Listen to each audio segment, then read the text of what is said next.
What we have come to call globalization harbors fundamental tensions between opening and barricading, between fusion and partition, between erasure and reinscription.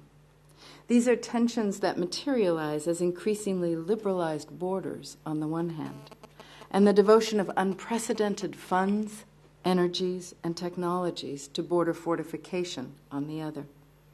Globalization also features a host of related tensions between global networks and local nationalisms, between virtual and physical power, between private appropriation and open sourcing, secrecy and transparency, territorialization and deterritorialization.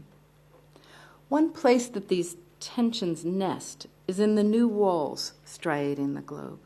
These are walls whose frenzied building was underway even as the crumbling of the old bastilles of the Cold War Europe, that is the Berlin Wall, and apartheid South Africa, even as these walls coming down was a matter for international celebration.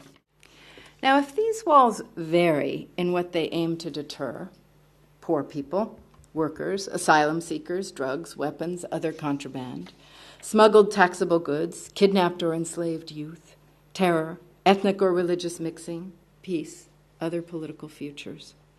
There are surely common dimensions to their proliferation at this particular moment in world history. And to begin with, let me just identify a series of paradoxes. First, even as those across a wide political spectrum, including neoliberals, cosmopolitans, humanitarians, and left activists, anticipate a world without borders, a global village, nation-states, rich and poor, exhibit a passion for wall building. Second paradox, despite the ostensible post-89 triumph of democracy as a universal political form, today we confront not only barricades but passageways through them, segregating high-end business traffic from ordinary travelers, from aspiring entrants deemed suspect by virtue of origin or appearance. Third paradox, in a time featuring capacities for destruction historically unparalleled in their combined potency, miniaturization, and mobility, from bodies wired for explosion to nearly invisible biochemical toxins.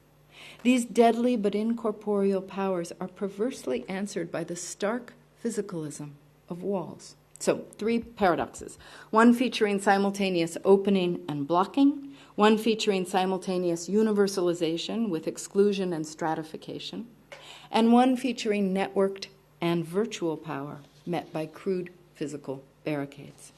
This landscape of flows and barriers, I argue, together signifies the ungovernability by law and by politics of many of the powers unleashed by globalization and late modern colonization.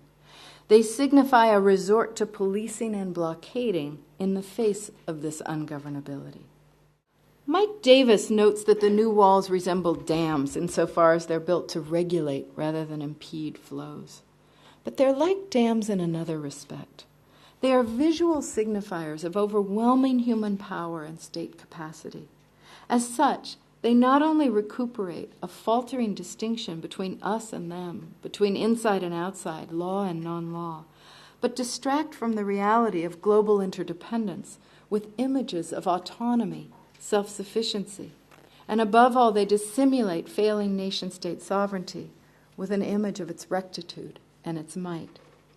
Walls borrow in this regard from the dimension of sovereignty described by Hobbes as overawing, a dimension of sovereignty likened by Hobbes to God's power, even as walls permit the infiltration they stand for eliminating, and even as they are most often significant as post-nation-state regulators of global flows of people and goods.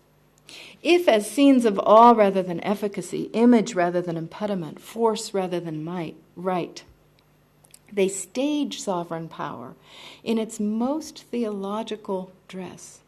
This reminds us again that waning state sovereignty today decontains the twin powers it was originally established to subdue and contain, religion as well as political economy.